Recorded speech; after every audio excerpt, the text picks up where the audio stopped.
श्रीमान लक्ष्मीलाल जी, श्रीमती कमला देवी जी, श्री प्रदीप जी जैन, श्रीमती शर्मिष्ठा जी, पुत्र एवं पुत्र वधू श्री अर्पण, श्रीमती साक्षी, डॉक्टर विवेक जैन सपरिवार, नौगामा, बांसवाड़ा, राजस्थान।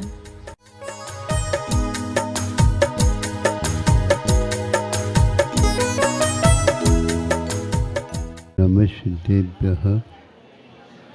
ओम नमः सिद्धेभ्यः। ओम नमः सिद्धेभ्यः।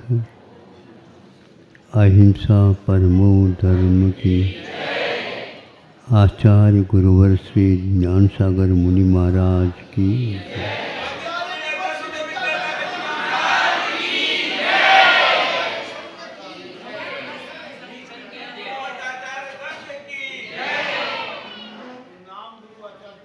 प्रतिदिन की भांति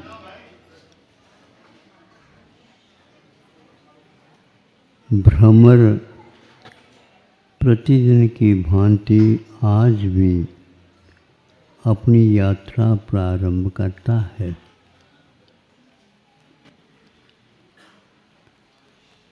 जहाँ उसे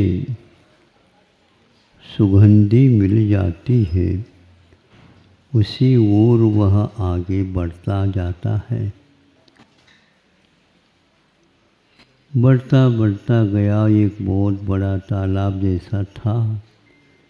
वहाँ पर भिन्न भिन्न प्रकार के कमल अपने सुगंधी से ओतप्रोत थे।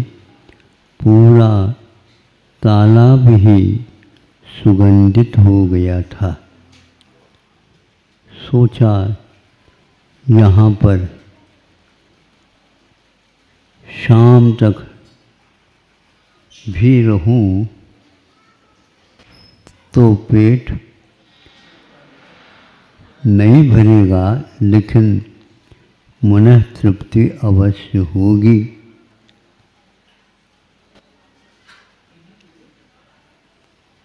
बार बार बीच बीच में वह संगीत की लहर भी उठा लेता है। उससे कई लोगों को और अच्छा लगता। कमल को भी अच्छा लगता होगा।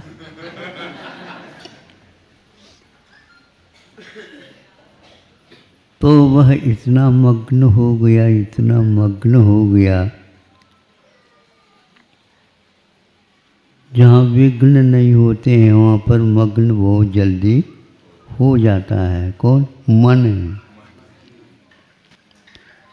मन को यदि विघ्न हुआ,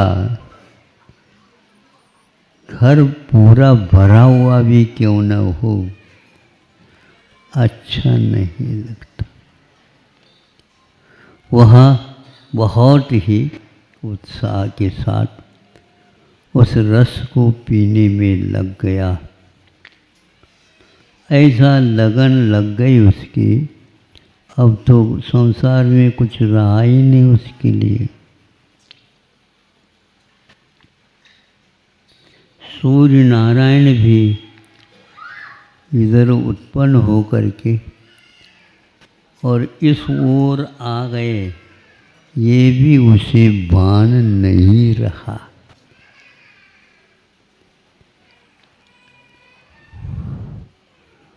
कमल खिला है,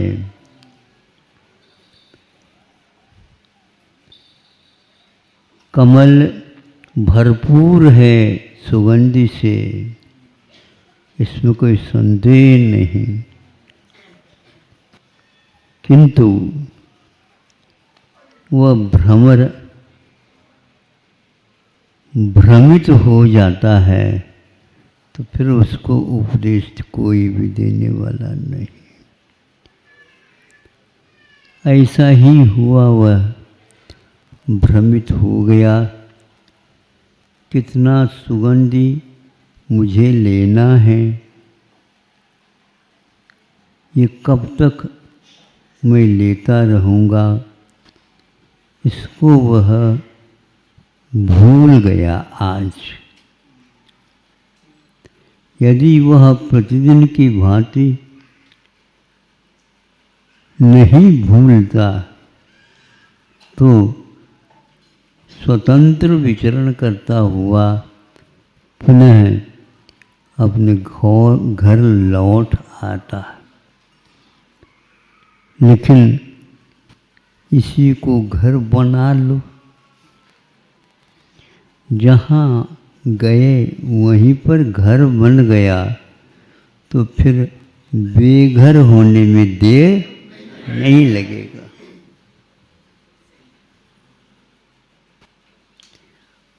घर बहुत छोटा है, रहने दीजिए। पर्याप्त मात्रा में सुख नहीं, सुगंधी नहीं है, रहने दीजिए।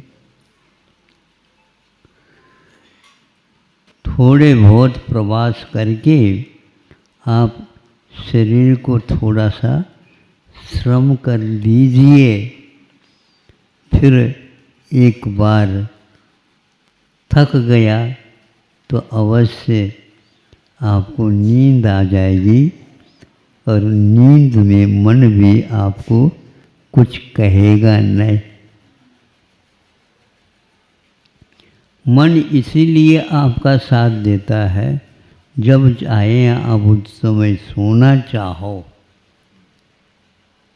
सोने की प्रक्रिया कई प्रकार की होती है, हाँ, किंतु यदि मन को तभी अच्छा लगता है, जब अच्छा लगता है नींद आ जाती, और अच्छा नहीं लगा दादाजी तो खांसते रहेंगे, और जो सो रहा है वह मजे में। सो जाने के उपरांत बहुत कुछ भार उतर जाता है। आप लोग भी महसूस करते होंगे। सोने अनेक प्रकार के होते हैं, ये बात अलग है, हाँ। आचार्य कुंद देव ने हम लोगों के लिए भी कहा है, तुम तो सोते जाओ, सोना नहीं छोड़ना, किंतु किसमें सोना ये बहुत ध्यान रखना। निश्चय में सोते जाओ, सोते जाओ, सोते जाओ। कुंद कहते हैं अच्छे हो तुम, किंतु व्यवहार में तुम जागोगे तो फिर जागते रहो, जागते रहो, और एक प्रकार से दीपक का तेल जलाते रहो, जलाते रहो। जो व्यवहार में सो जाता है निश्चय में जागता है, और ये व्यवहार नहीं छूटेगी, नहीं समझे। इनके लिए भी बांधना पड़ता है। अब ठीक बैठने लगे ये लोग।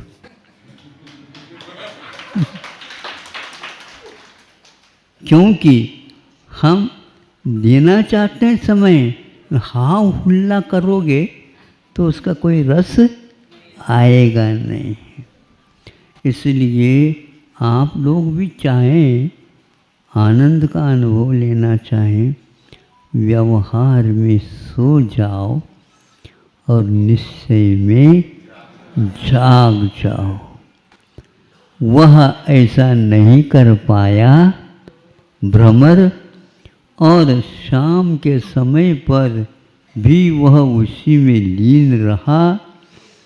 उधर से हाथियों का झुंड आया, कमल वन को देख करके सारे के सारे कमल को उखाड़ने लगे और अपने पेट में पहुंचाते रहे। अब वह कहता है कि मैं बाहर जाऊं।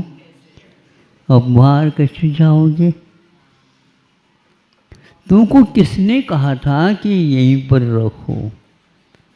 दिन अस्त होते ही देख करके जब रवि भी विश्राम लेता है तो तुम भी थोड़े बहुत विश्राम इससे ले लेते हैं। ऊब में लग गए। आप लोगों को भी जो पिताजी बन गए उनको तो सोचना प्रारंभ कर ही देना चाहिए, किंतु दादाजी को कुछ भी सोचना ही नहीं चाहिए।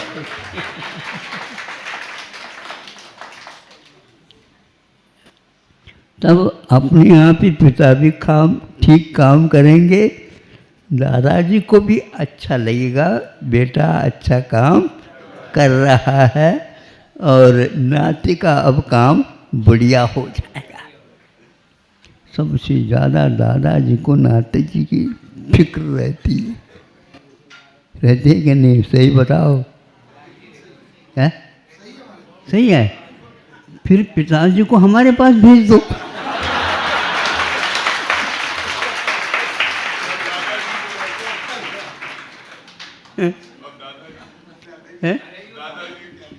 दादाजी को दाद कोई नहीं लेगा, वो अपने आप ठीक हो जाएंगे।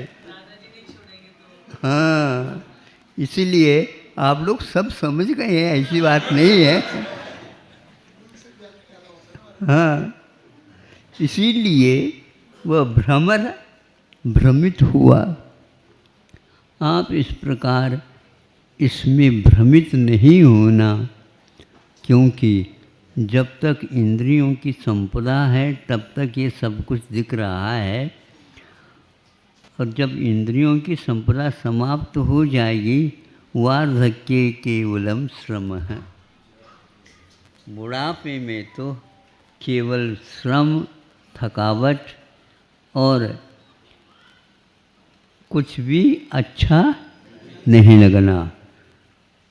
कुछ भी अच्छा नहीं लगना ये बहुत अच्छा है, लेकिन कुछ भी अच्छा नहीं लगना चाहिए। अभी अच्छा लग रहा है दादाजी को तो फिर अच्छा नहीं होगा। हाँ, वहाँ पर खड़े हैं आरती लेकर के, यही तो जाएंगे कि धर्मात्मा, लेकिन वो भी कहते हैं अब हम आपकी आरती नहीं उतार सकेंगे, क्योंकि आपको भ्रमित होने का आदत पड़ गई है। उस भ्रमर से आप सीख गए हो। स्वर्ग में आपको यहाँ ठिकाना नहीं मिलेगा। उन्हीं लोगों को मिलता है जो वहाँ पर थक करके और कुछ मंत्र जाप करके आए हैं। उन्हीं के लिए हम यहाँ पर व्यवस्था दे रहे हैं। बाकी आप लोग सीधे रास्ते हैं, सीधे रास्ते से, जिस रास्ते से आए उसी रास्ते से जाओ। इसलिए अब घर में जो आबादी बढ़ रही है वो दादाजियों के कारण बढ़ रही है।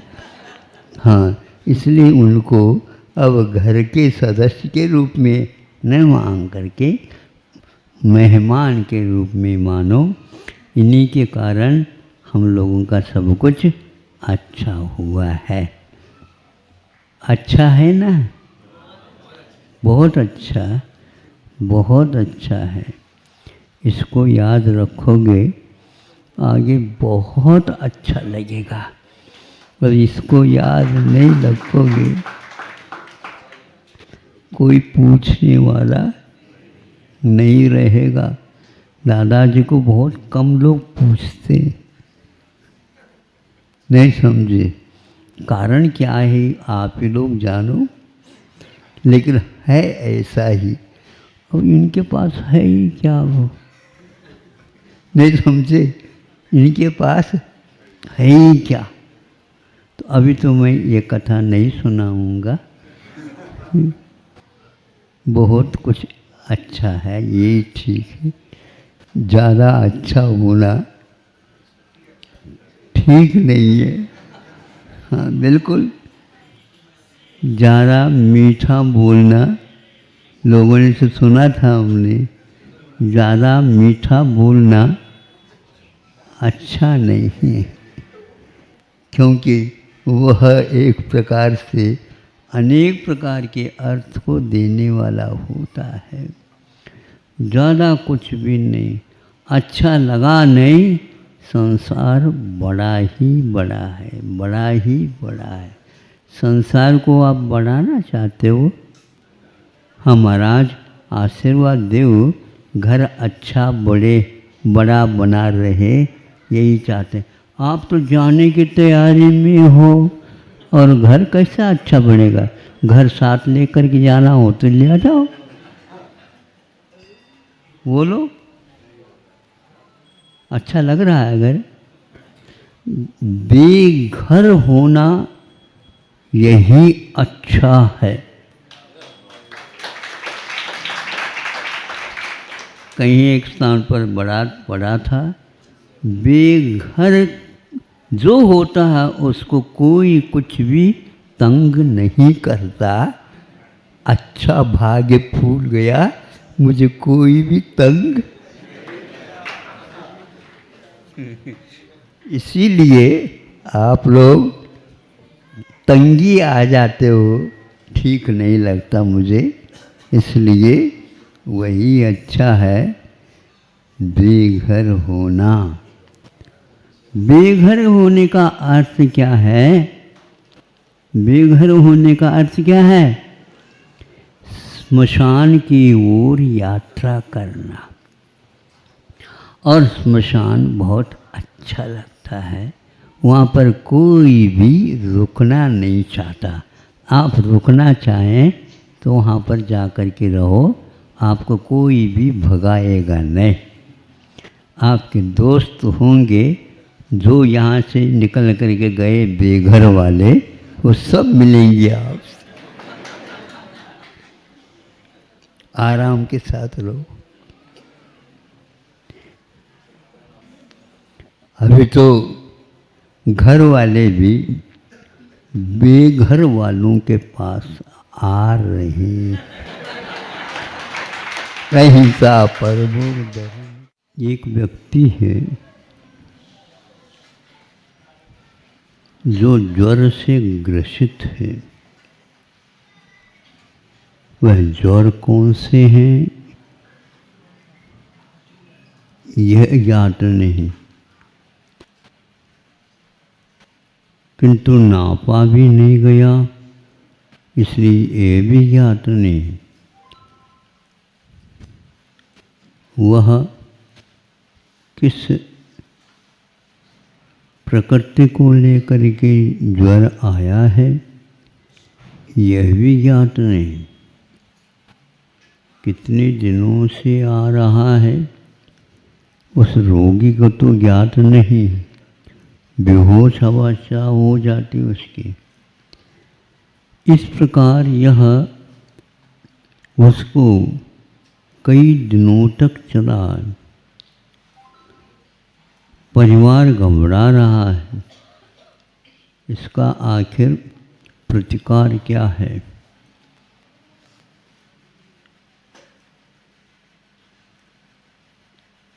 एक व्यक्ति ने कहा, प्रतिकार तो है इसका, किंतु प्रतिकार के बाद भी कुछ इसकी ऐसी सेवा आदि करनी होगी जो पुनः लौट न जाए। ये पुनः लौटने की बात बहुत गंभीर है।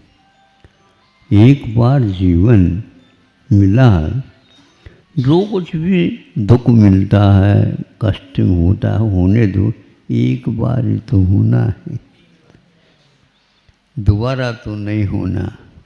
लेकिन बंधु, संसार का ऐसा स्वभाव नहीं है।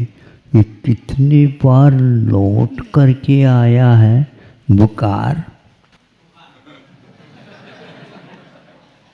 इसलिए उदाहरण दे रहा हूं तो उसी को तो बताना पड़ेगा ना।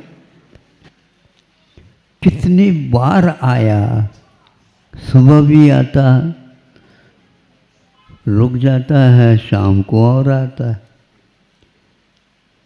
फिर बाद में थोड़े और बाद नींद लगती है, फिर आ जाता है। यह पुनरावृत्ति एक प्रकार से बहुत भयानक। तो उस व्यक्ति को कंबल उड़वा दिया और कुछ ऐसे औषध का प्रयोग करके उसके बदन पर 10-15 मिनट नहीं हुए वह उठ करके बैठ गए। ऐसे कैसे उठ करके बैठ गए? वो ऐसे तो है ही नहीं, बुखार तो है ही नहीं, अब बैठने में क्या बात है। देखा बुखार तो नहीं है, किंतु पसीना काफ़ी मात्रा में आया।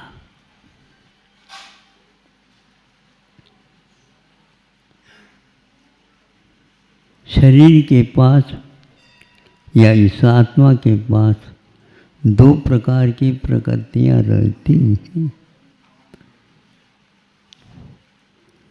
एक पुण्य प्रकृति, एक पाप प्रकृति। प्रत्येक नाम कर्म का उदय यदि चलता है तो वह पुण्य प्रकृति मानी जाती है, जो सब लोगों के पास है। वह यदि नहीं रहती है तो यह पसीना का आना मीना ये सब नहीं बन सकता। ये सारे के सारे पुण्य और पाप आप लोगों के भावों के माध्यम से प्रति समय बनते रहते हैं और प्रति समय पूर्व में बंधे हुए उदय में आते रहते हैं।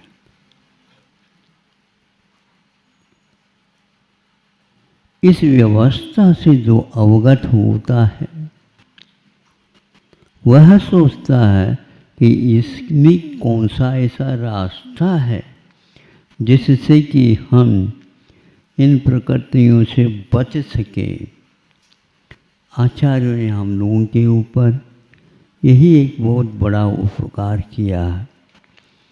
तुम घबराओगे तो काम नहीं चलने वाला। घबराता क्यों? भय प्रकृति के कारण। तो भय तो उदय में आएगा ही, क्यों नहीं? भय प्रकृति का जब उदय आएगा तो डर लगेगा। आप कह रहे हो डरने की बात नहीं है। हाँ बिल्कुल, काम यदि आपने गलत किया है इसको पहले स्वीकार कर लो। अब इसके उपरांत उसको पछाड़ना है, झाड़ना है, पछाड़ना है। उसको देखते ही कपकपी आती है। कैसे पछाड़े? धैर्य से पछाड़े। धैर्य आएगा कहाँ से? भीतर आत्म तत्व है, वह भय के ऊपर आधारित नहीं।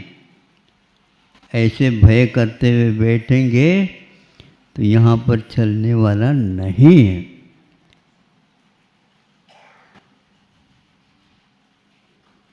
मन के हारे हार है, मन के जीते ये क्या है? ये कर्म है, कथनचित कर्म है, लेकिन इसमें आत्मा की चेतना मुख्य है।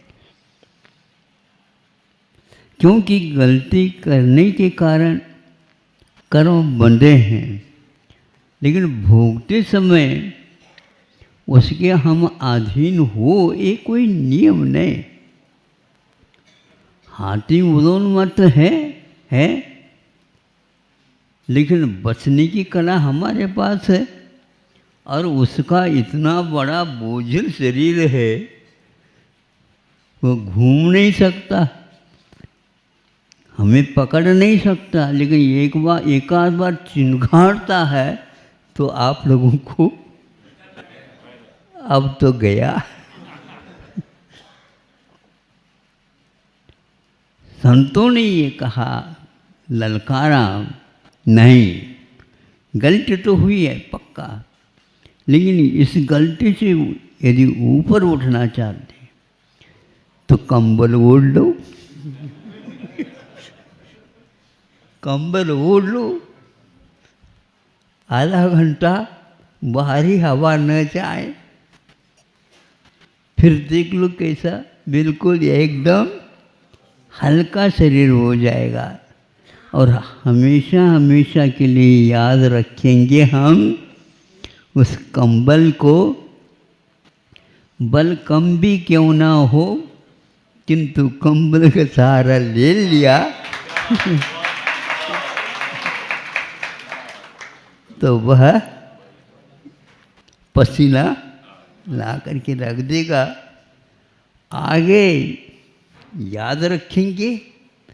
और ये जो जनता बेटी है, इसके लिए भी कह देंगे घबराने की आवश्यकता नहीं, बस एक आध कंबल रखो, नहीं तो पसीना आ जाए, इस प्रकार का कोई उपाय कर लो।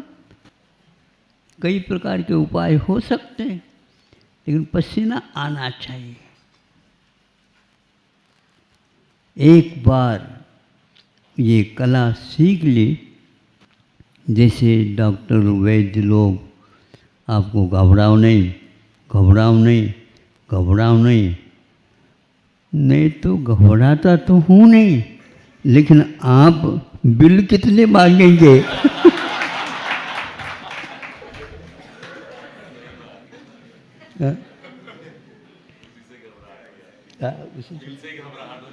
बिल से ही घबराहट हो जाती। इससे बढ़ रहा है बेटे, कोई न कोई रास्ता तो होगा ही। सुनते हैं 2000 के नोट बहुत अच्छे जल्दी बिक जाते।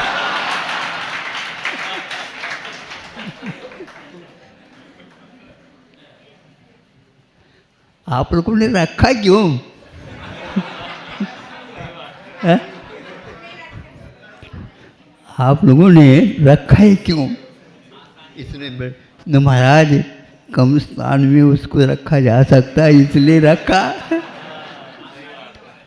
अब आप ही देख लो। लेकिन इस समय में भी उसका उपयोग जो व्यक्ति रास्ता जानते हैं वो कर रहे हैं, बढ़िया।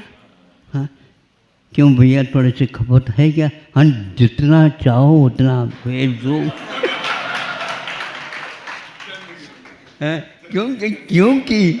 क्योंकि उसमें कितना आय है ये उनको ज्ञात हो गया है।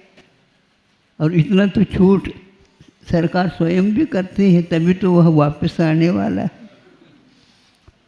तो इस प्रकार जिसको कर्म सिद्धांत का ज्ञान हो गया, फिर संयम रूपी कंबल को ओढ़ लेगा। धृति कंबलावृता, धैर्य रूपी कंबल को ओढ़ने के उपरांत फिर तो न सर्दी बाहर से आएगी और न ही हवा वगैरह आएगी। फिर 1 घंटे के भीतर देख लो फिर क्या होता है। बिल्कुल, तो यह एक काम हो गया। हम उसके साथ साथ आपकी आमदनी बढ़े इसके लिए कहते हैं। आपको तो ज्ञात हो गया, तो ज्ञात होने के उपरांत और किसको बुखार आया है, आता है बार बार, उसको भी आप बुलाओ और कह दो, क्योंकि हम तो बच गए और आप भी बचो और दूसरों को भी बचाओ। हाँ, कहाँ तक भागते रहोगे, वैद्यों को बुलाते बुलाते थक जाओगे, फिर बाद में वो स्वयं ही आ जाएंगे आपकी इस कला को अवगत करने के लिए।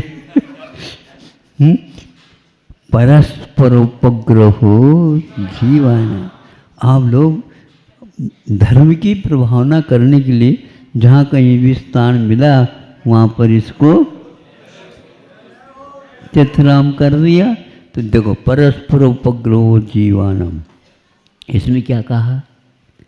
जीवानाम कहा, क्योंकि वह जैनाचार्य थे, उनको तो ऐसा लिखना चाहिए था, परस्पर उपग्रहो जैनानाम, ऐसा नहीं लिखा। सुन रहे हो? हाँ, जीव मात्र के प्रति करुणा भाव रख कर के जो कष्ट में है उसको भी कष्ट से दूर करने का प्रयास करते हैं, करना चाहिए। आप लोग बहुत दूर से आए हैं और बहुत दूर तक आपको जाना है, वहाँ तक हमारे इस नुस्खा जो है सबके पास भेज देंगे। एक अपने ऊपर ही आपका बहुत बड़ा उपकार हो जाएगा, कुछ फल अपने को भी मिलेगा।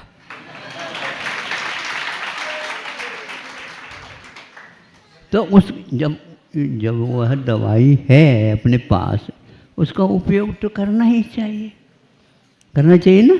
हाँ, सही स्थान पर सही उपयोग उसका होना चाहिए। इतने सारे सारे पत्र लिखने के लिए बैठो तो कितनी समय लगेगा। हाँ, और बिल भी आएगा। ये सबसे अच्छा है हमारा। रविवारी पत्रिका हमारी निकलती है, शनिवार के भी निकलती है, कभी कभी नहीं भी निकलती है, तो भी हम ये कहते हैं कि पहले जो हमने दिया है उसको उनसे आप पढ़ लेना, सुन लेना, और उसका प्रचार प्रसार आप अवश्य करेंगे। इस प्रकार हमारा जी चलता है। तो आप लोगों ने सुन तो लिया ही, तो सुन लिया, बहुत अच्छे ढंग से सुना क्या नहीं? हाँ, तो कम खर्चे में और बहुत बड़ा काम ऐसा हो जाए, करना ही चाहिए। तो वह हमारा पुण्य का उदय था और धैर्य को हमने बटोरा और उसके माध्यम से इस प्रकार की आपत्तियों से दूर हम औरों को भी और स्वयं को भी कर सकते हैं। मोक्ष मार्ग में संकल्प यदि सुरक्षित रह सकता है, मन के हारे हार है, मन के जीते जी। कितनी भी उम्र क्यों ना हो, किंतु यह यदि सूत्र याद हो तो बहुतों को ऊपर उपकार हो सकता है। इसी बात को लेकर के आप लोग सोचेंगे, इतना पर्याप्त है। गर्मी का समय है, आपको भी कष्ट न हो। अहिंसा परमो धर्म हमने पढ़ा था जब छोटे थे उस समय, किंतु वह पाठ एक प्रकार से अच्छे अच्छे व्यक्तियों के लिए भी प्रेरक हो सकता। एक तो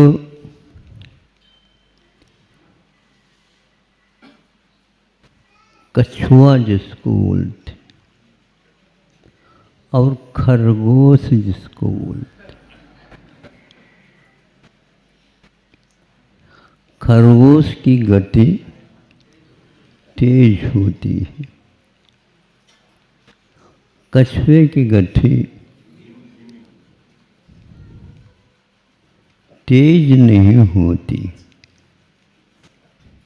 तेज नहीं होती। ये तेजी एक प्रकार से अच्छी नहीं मानी जाती।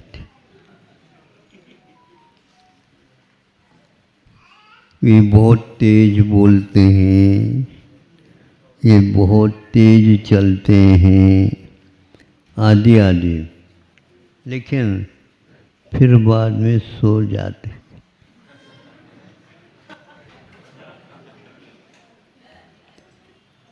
निरंतर निरंतर जो चलता है उसके लिए कछुओं को चुना, और ज़्यादा तेज भागता तो है लेकिन वह भूल भी जाता है, या यूं कह दो अभिमान में भी आ जाता है। उसके खरगोश के दोनों हाथ सामने के, या पैर कह दो, हाथ के रूप में काम लेते हैं तो वो छोटे होते हैं, और पीछे के दोनों पैर उसके उठे हुए का बड़े रहते हैं। ढलान के स्थान पर वो लुढ़कता है और चढ़ाव के स्थान पर वह यूं छलांग लेता, यूं छलांग लेता। उसी के कारण उसको बहुत जल्दी तेजी भागने वाला माना गया। सुनते हैं दोनों के बीच में कुछ संवाद हो गया, संवाद तो नहीं है, संवाद हो गया होगा। तुम इतने धीरे धीरे चलते हो, कब पार करोगे? बिल्कुल ठीक है, हम तो हमेशा आपको याद करके ही पार करेंगे।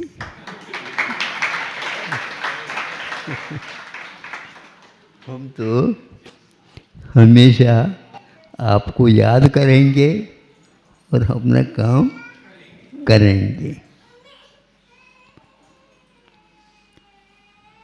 देखेंगे चलो तो वह रास्ता तय करना, इतना समय अपने पास इतना है। हाँ हाँ, आप भी तो साथ चलेंगे ना? हाँ हाँ, मैं भी साथ चलूँगा, लेकिन तुम्हारे से आगे ही जाऊँगा। ये बिल्कुल ठीक। तो चालू कर दिया और इसने भी अपना चालू कर दिया।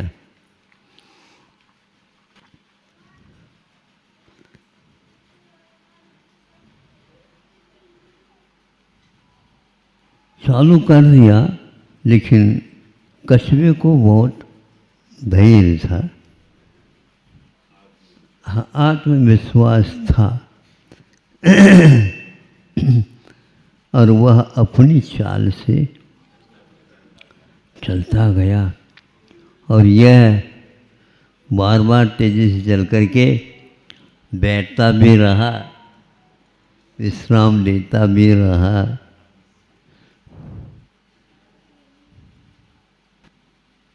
किंतु उसका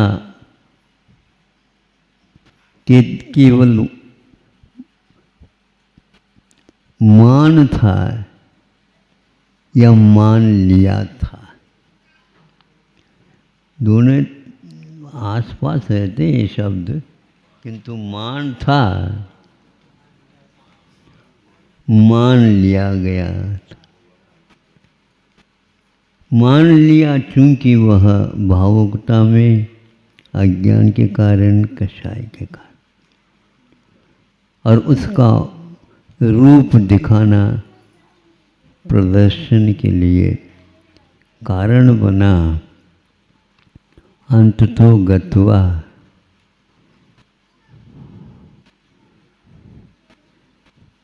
चार पांच या 8-10 कदम रह गए, उस समय ऐसे कछुए ने अपना रूप दे दिया उसके सामने।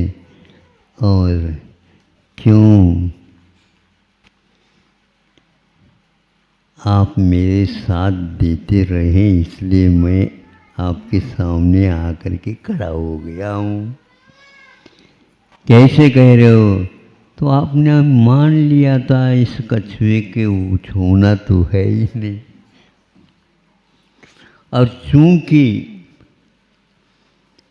मैं एक मानी के सामने खड़ा था इसलिए माना तो जीत तो हमारी ही है।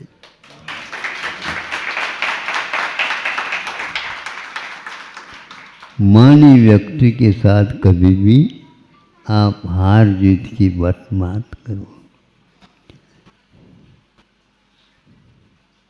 इतना अवश्य है कि रावण और राम दोनों हैं, दोनों के पास है सब कुछ क्षमता, लेकिन कार्य विपरीत हो जाते हैं। यह छोटे बच्चों के लिए प्रेरणाप्रद कथा है, और मैं कथा को कभी भी छोटे बच्चों के लिए लिखी जाती है ऐसा नहीं, ताकि वहाँ से वह प्रारंभ करे और जब वह अंत में भी पहुँच जाए तब भी वह कथा याद आ सकती है और कान पकड़ करके कह सकती है कि तुम कछुए की सोबत क्यों छोड़ी, बताओ, और तुम खरगोश की ओर क्यों भागे, क्या मिला उससे? कुछ नहीं मिला। प्रत्युत हम और खर्च करते हैं और गलत धारणा बना देते हैं।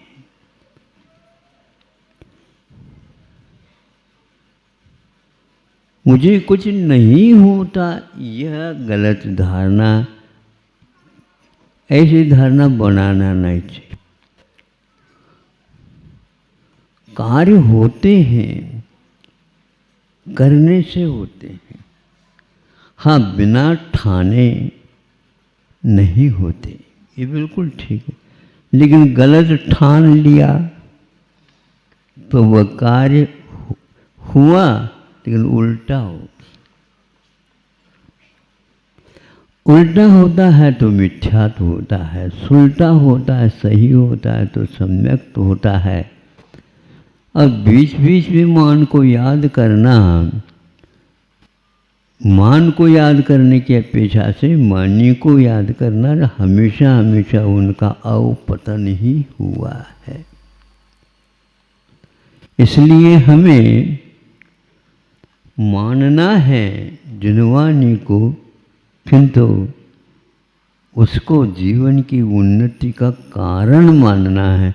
तो उन्नति का कारण मानना तो अपने आप ही सही दिशा की ओर आपके कदम बढ़ ही जाएंगे, क्योंकि उन्नति का कारण कभी भी मान नहीं हो सकता। तीर्थंकर बेटे और घर में बैठे हैं, बैठे रहो, आपको मुक्ति नहीं मिलने वाली है। हाँ, आपसे पहले और किसी को मिल सकती है, लेकिन आपको तो जब तक घर में बैठे रहोगे मिलेगी नहीं। क्यों नहीं मिलेगी? मैं तो ठेका ही लेकर के आया। ठेका तो नहीं है, लेकिन ठेका का कार्य अभी प्रारंभ नहीं हुआ है। खूब बड़े बड़े ठेके लेते हो, सुनते हैं आप, हैं, लेकिन प्रारंभ कब होता है वो कार्य, ये महत्वपूर्ण है। और एक बार प्रारंभ होता है तो उसको पूर्ण करने का संकल्प बार बार उसे प्रेरित करता रहता है कि यह समय इसके लिए नहीं, किंतु यह समय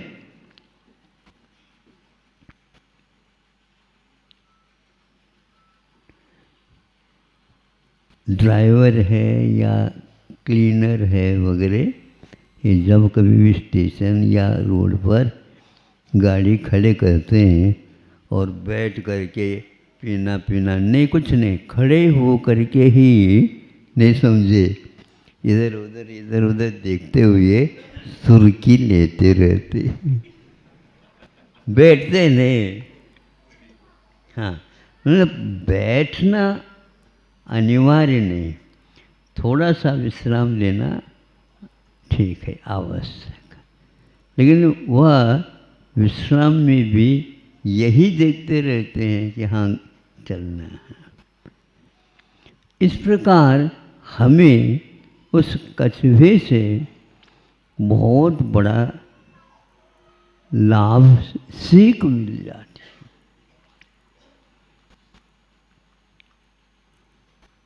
अभी समय हमारे पास ज़्यादा नहीं है और 5 मिनट और हो ही गए ज़्यादा,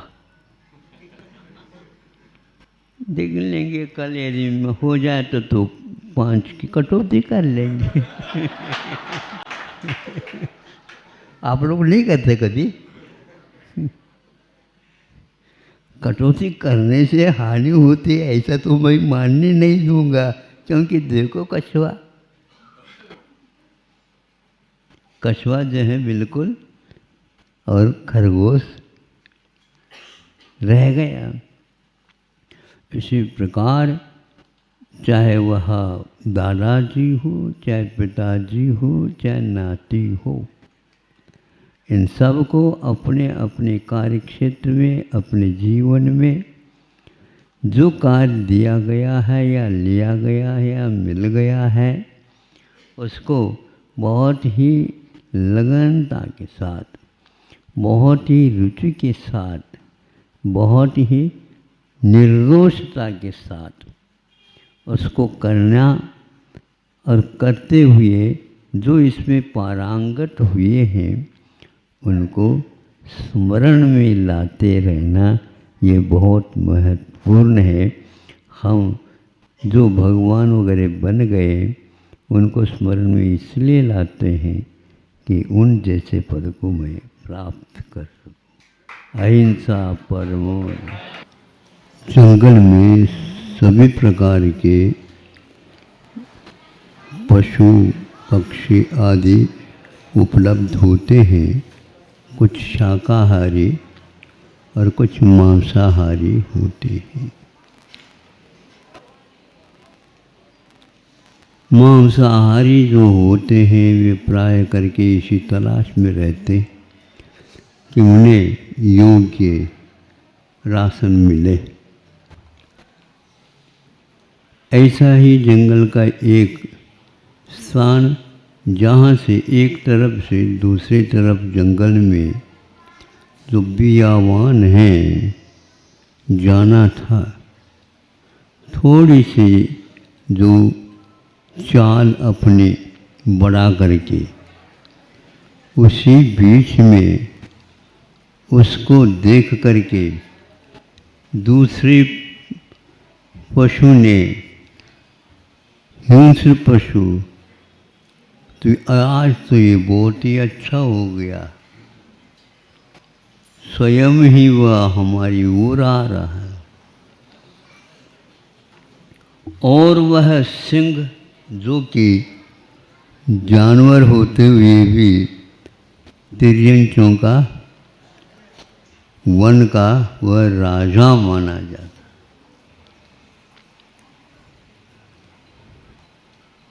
अब वन का राजा माना जाता है तो वह डरने की बात ही नहीं, एकदम जा करके झपट करके उसके ऊपर वह बैठ गया।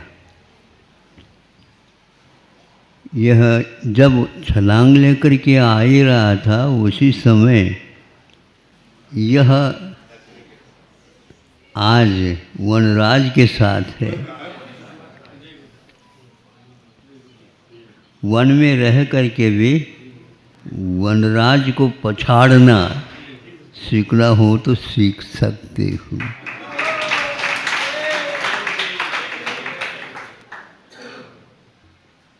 तो वह जो ही झपट करके उसके ऊपर बैठ गया, त्यों ही उसने अपने आप को इस ढंग से बना लिया कि सिंह उसको मैं किस तरफ से इसको लेऊं, खा लूं, देख रहा है। हम सोच रहे हैं कि वनराज परिक्रमा लगा रहा है।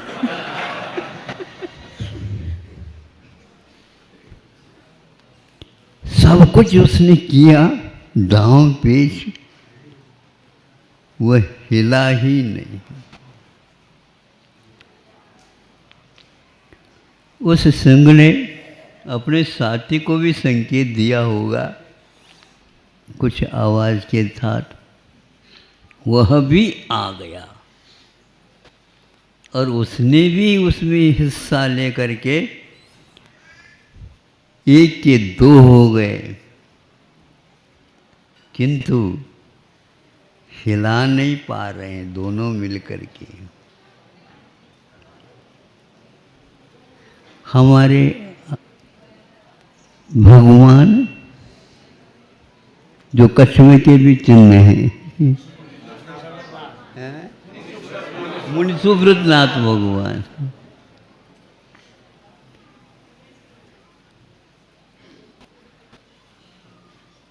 तो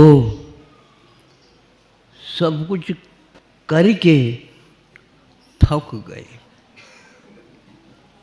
सब कुछ करके थक गए और थक गए का अर्थ यही है हार गए। और शर्म का अनुभव, लज्जा का अनुभव वनराज हो करके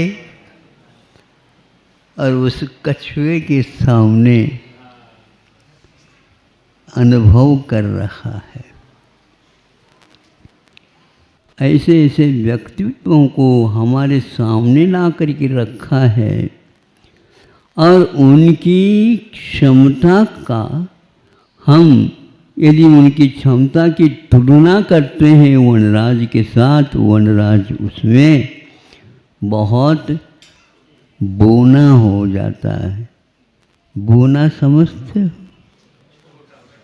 छोटा हो जाता है, बोना हो गया।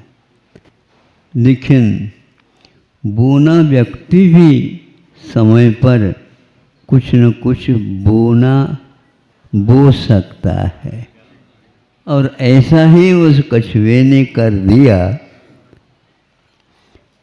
भीतर से देखता भी होगा ये क्या हो रहा है इन लोगों में, कुछ नहीं हुआ। अंत तो गत्वा वो दोनों सिंह वहाँ से छलांग लेकर के कोई देखने ले भाग गए। इसी प्रकार सीमा मैंने शील संयम जो व्यक्ति जीवन पर्यंत सुरक्षित रखता है और लोभ लालच में नहीं पड़ता है, अभिमान में चूर नहीं होता है। अभिमान को हमेशा हमेशा चूर करने वाले ही वीर कहलाते हैं, मतिवीर कहलाते हैं। उनको वह छू नहीं सकता। वन को संभालने की क्षमता रखते हुए भी कायिक शरीर के द्वारा कर लिया, किंतु उसके लिए कुछ और भी कमी रखी गई है जो सामने वाले की रक्षा उसके माध्यम से होती है। कछुआ यदि बचेगा, दूसरा कोई आएगा तो नहीं बच पाएगा, लेकिन ऐसा वह अपने आप को सीमित रखा। दो दो सिंह आकर के उनको सब कुछ तकलीफ परेशानी कर दी, किंतु उनमें कुछ भी परिवर्तन नहीं हुआ। तब लगा कि नर भी सिंह हो सकता है। सुन रहे हो? हाँ, हाँ तो बोलो फिर।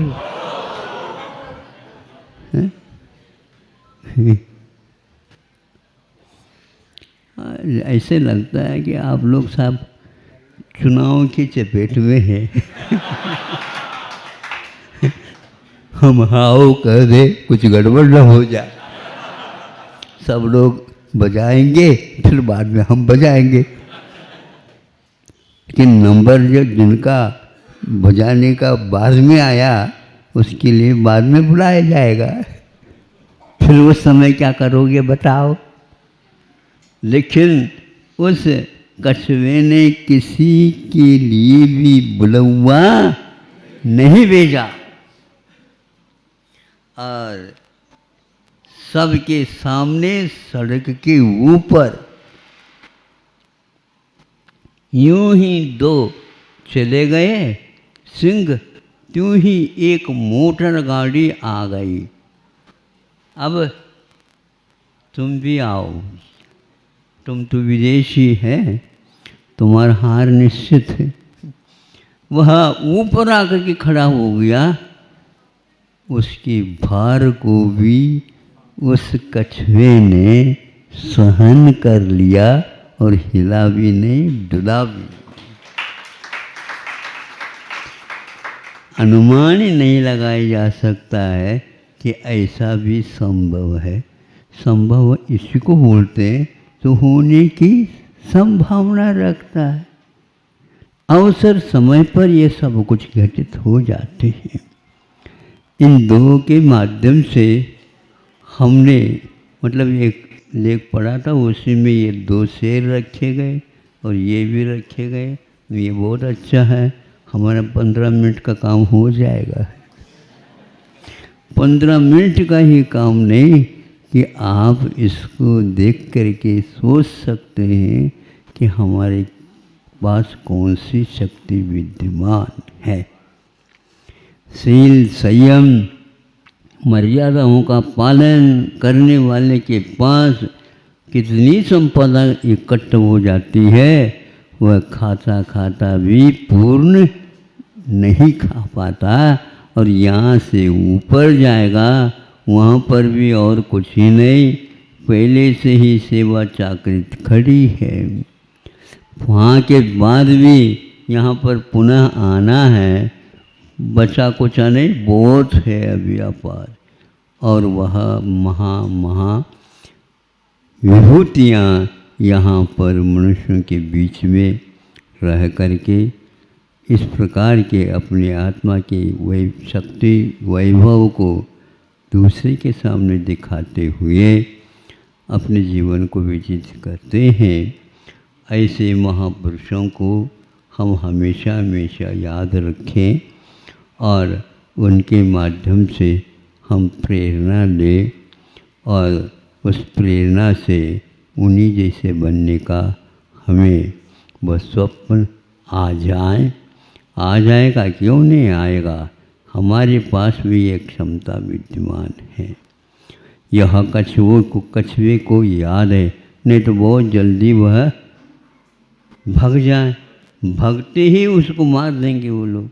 लेकिन वह ये इनको पहले भगा दो, फिर बाद में अपने को चलना ही है, हमें भगना नहीं।